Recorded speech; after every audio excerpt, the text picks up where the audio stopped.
yang awalnya dari serap aspirasi berubah menjadi tindakan anarkisme. Mungkin karena provokator, karena berita-berita hoax, dan mungkin masyarakat kita ya yang mungkin agak mudah panas. Kalau seumpama nanti Presiden Cina berhubungan dengan Presiden Rusia menggunakan bahasanya masing-masing tanpa ada teknologi, ini kan yang menjadikan komunikasi tidak efektif. Bahkan orang mager pun pengen beli seblak ini bisa kita lewat aplikasi ojek online.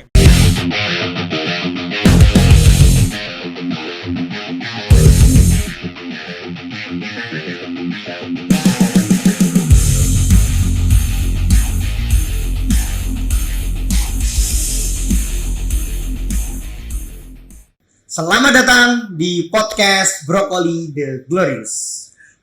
Ngobrol asik, inspiratif, masa kini, podcastnya anak-anak Gen Z. Nah, kita pada kesempatan kali ini duduk bareng sama seorang pendidik, seorang organisatoris, seorang aktivis, seorang public speaker, dan seorang yang mungkin aktif ya di berbagai kegiatan khususnya di bidang komunikasi yang juga efektif banget ya karena seorang public speaker ya. Beliau adalah Mas Nopran Rian Agung Saputra. Perkenalkan, selamat datang Mas Nopran. Oke.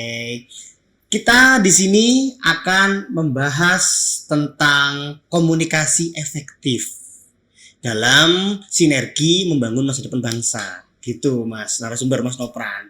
Nah, sebelumnya pengen tahu dulu nih, kita sepil dulu nih, apa sih yang menjadi pengertian, apa definisi dari komunikasi efektif itu, Mas Nopran?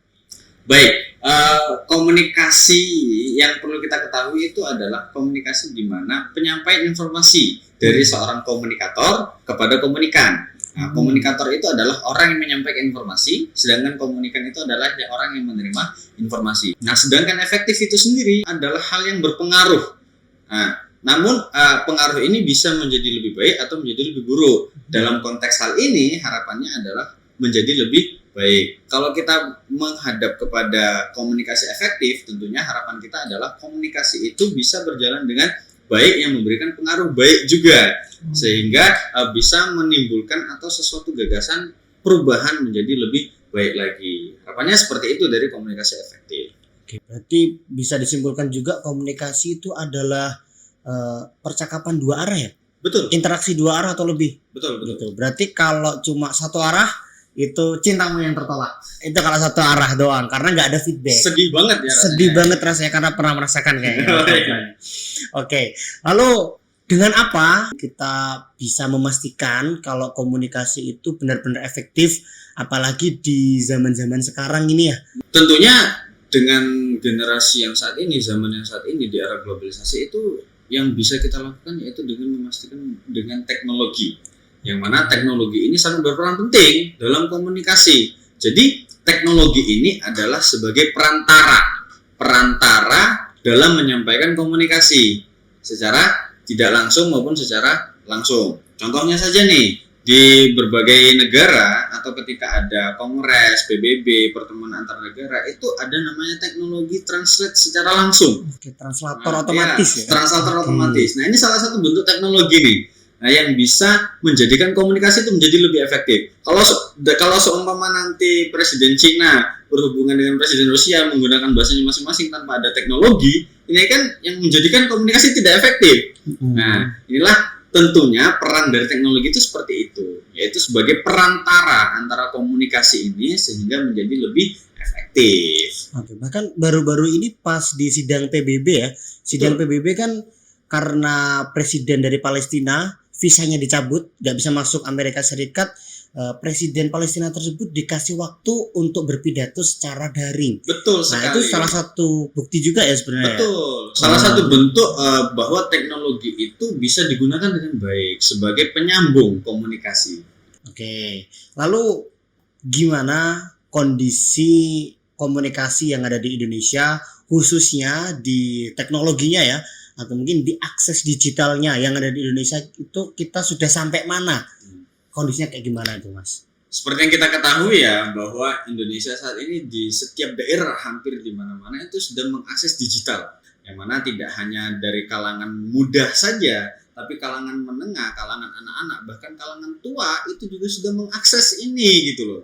Nah, kalau kita lihat kondisi saat ini, itu bahwasannya di mana komunikasi ini sudah berjalan dengan baik.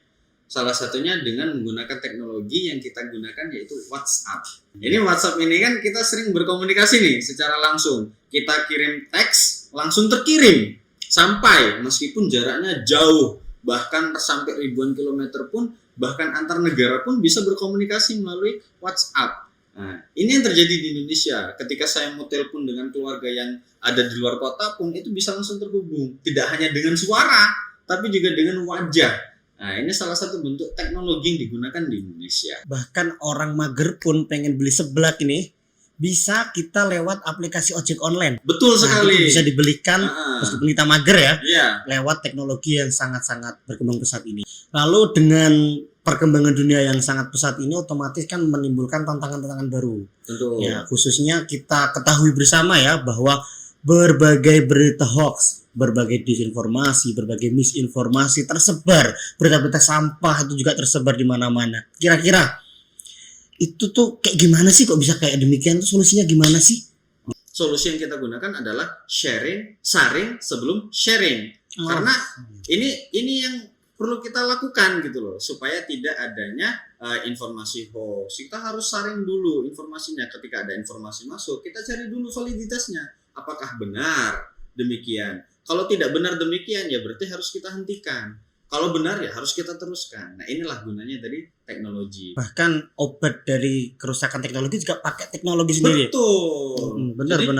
Teknologi sudah menciptakan, counternya dari teknologi itu sendiri. Sendiri. Karena di akhir-akhir ini kan ya, belakangan ini kita ya di isu nasional ya. Betul. Ada berbagai gelombang demo yang awalnya dari serap aspirasi berubah menjadi tindakan anarkisme. Mungkin karena provokator, karena berita-berita hoax, dan mungkin masyarakat kita ya yang mungkin agak mudah panas ya kan. Betul sekali. Kadang-kadang handphonenya sudah smart tapi orangnya belum smart. Betul. Nah, inilah yang menjadi tantangan kita. Bahwasannya yang perlu kita sadari adalah sudah marak teknologi yang baik di sini. Perlu kita gunakan untuk menyerap informasi yang masuk sehingga kita tidak mudah terprovokasi, kita tidak mudah terpecah belah bahkan dengan bangsa sendiri gitu loh. Jadi memang perlu kita lakukan ini adalah mencari informasi lebih valid terlebih dahulu. Oke. Lalu harapan ke depan ya serta closing statement lah ya, biar ala-ala Gen Z ya. Ada closing statement tadi udah di open ya. Closing statement sekalian dah, sama harapan ke depannya ini kayak gimana untuk komunikasi efektif dan juga pengembangan teknologi di masa depan bangsa. Itu kayak gimana? Tentunya harapan saya pribadi dan juga teman-teman semuanya ya, yang menjadi harapan kita bersama, yaitu teknologi itu sebagai wadah bagi kita semua, terutama bagi generasi penerus kita yang akan menyiapkan Indonesia generasi emas pada tahun 2045. Jadi teknologi ini kita gunakan sebaik mungkin sebagai wadah, sebagai alat untuk kita berkembang, bukan sebagai alat menjadi untuk menghancurkan kita. Nah, bahkan kita itu tidak boleh minder gitu loh dengan bangsa-bangsa luar, terutama di Eropa. Kita sudah ketinggalan zaman. Padahal sebenarnya tidak. Justru adanya teknologi ini tadi membantu kita untuk berkembang gitu loh. Kita menjadi tahu bagaimana cara berpikirnya orang Eropa, bagaimana cara berbisnisnya orang Eropa melalui apa? Melalui teknologi ini tadi. Jadi kita sebagai generasi penerus itu harus menggunakan teknologi ini menjadi lebih baik.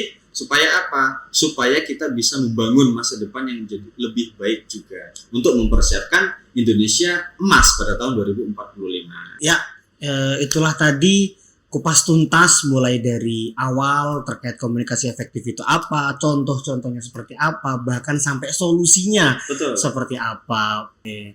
Baik, teman-teman sekalian, itulah kita pembahasan terkait komunikasi efektif pada hari ini ya, pada pertemuan kali ini.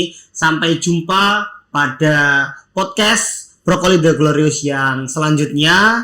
Ngobrol asik, inspiratif, masa kini, podcastnya anak-anak Gen Z.